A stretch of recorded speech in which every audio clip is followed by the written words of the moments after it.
Thank you very much, and hi everyone. Pleasure to be here. Very delighted to speak to you on behalf of Project Liberty. My name is Patricia. I am also from Germany, from the south of Germany. I was really delighted to see so many fellow Germans here this morning. And while you heard my colleague Eric speaking about our mission and vision this morning, this presentation will be a bit more actionable. Will be about our tech and how you can collaborate with us.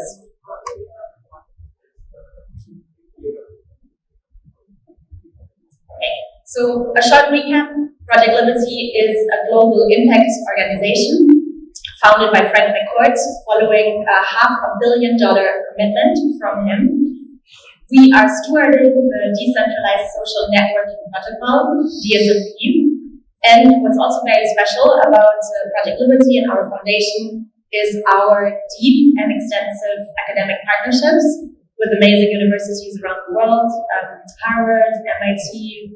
We also have Sciences Po in Europe, and this is obviously a network that our partners will have access to.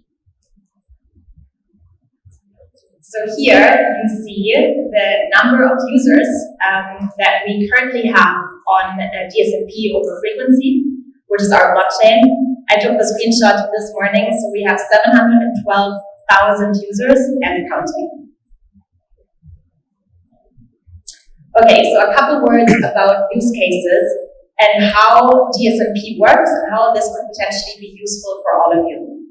So many of you might be familiar with the Backend Experience Center and the variety of industries backend can be implemented in. And think of DSNP as very similar, so the possibilities are endless for any use case or venture where there is a social layer, right? So we are not a social network. This is not about being an alternative to Instagram, but this is about introducing a social layer. So the common threads throughout use cases is that people have full data ownership. So there's no more third-party platform that owns and does with data whatever they wanted to.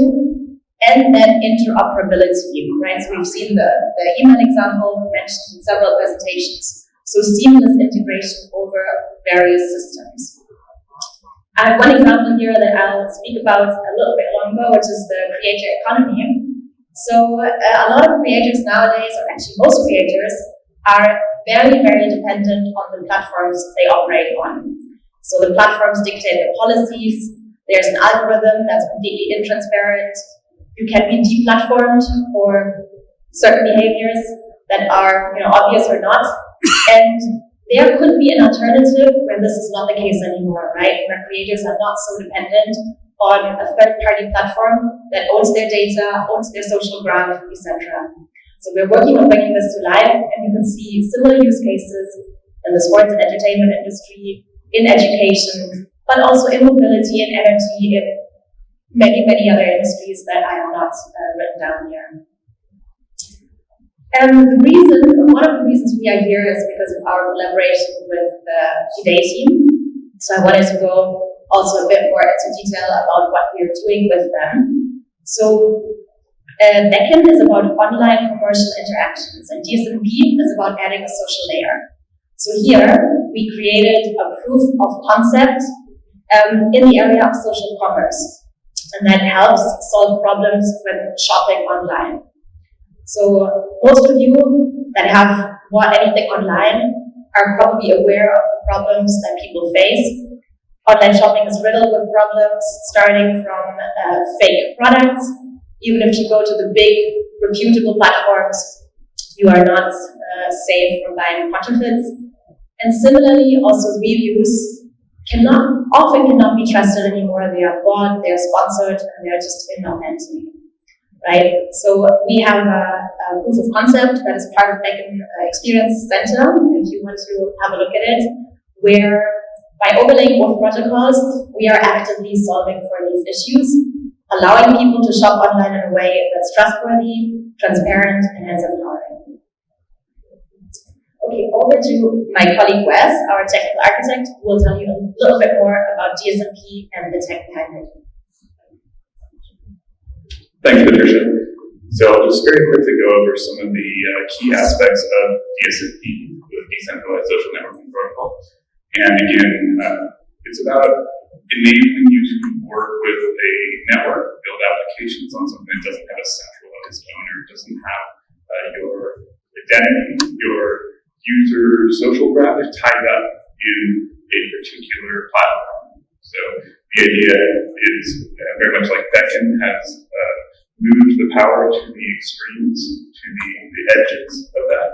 We want to make the ability to communicate with one another also possible at the edges of the graph. We do that by a delegation model that works with applications. So you will engage with this using many social applications or applications with social layers, as Patricia mentioned. And you as the user, you as the human, are there to define and control and what applications can access your data and in what ways. And this goes down through various layers, and then even to the content layer, where is your data stored and who's storing that for you. As a building block, we want to think about DSNP much like we've talked throughout this conference about how SMTP and other protocols for email were a great starting point for interoperability on the early internet. And we've gotten away from that model of Web 2. And what we want to do is bring that back in. This is part of Project Liberty's mission as a whole. We want to bring that back, that ability to interoperate between apps. Not to have one app that rules them all, and not even to pick winners. That's not what we're here to do. But we want to provide the infrastructure that allows that to happen. And it starts with the protocol. Then we provide a permissionless public blockchain, which is allowing for the decentralized storage of identity and graphism, the core information that we want to make sure is interoperable and not owned by any single party. So third-party applications then can take this model, can build on that, can have a head start because they don't have to build an audience from scratch as well. And finally, just to envision some of the possibilities, and Patricia talked about some of the use cases that might be interesting, and hopefully we get to think about applications that could be built or exist today and could use this model, not have to have a login with Google button on it. But there's kind of four pieces I'd like to mention. One is we want to create this idea of a digital public square, something that maybe we all thought we had when Twitter was starting or some of the other apps, but then it's become very divided and very dispersed between different applications, different user experiences. And we want that to happen in a way that it doesn't just accrue power and money to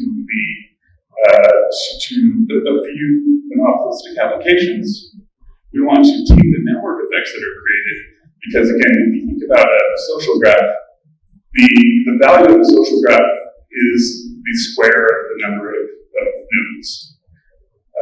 If there are 100 people in this room, there are a potential 10,000 connections between us, right?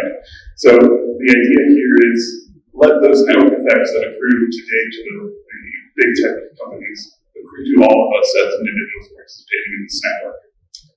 We can do that with interoperable social graphs. So you have this idea that I can access my friends, my followers, and take those from one application to another. I'm not locked in to that platform. And we can then layer on what we call attestations. And so many of you may have looked at things like verifiable credentials in the work that you do in security and elsewhere.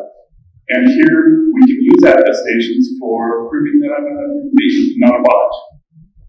And that's a foundational layer to start combating misinformation, AI, deepfakes, these sorts of things that today are very important to us. And finally, the social identity enables those social layers. We can move away from this idea that I have to own the user or I have to use someone else's ecosystem and give away my data. to another company. So with that, I will hand it back to Patricia, and she can tell you what we're doing with this. Very briefly, we would love to work with all of you, no matter whether you are academia, a business, or a non-for-profit. Come and reach out to us. We're all here until tomorrow. Find us on LinkedIn, sign up for our newsletter, or join our alliance. More about this on the website. So thank you so much.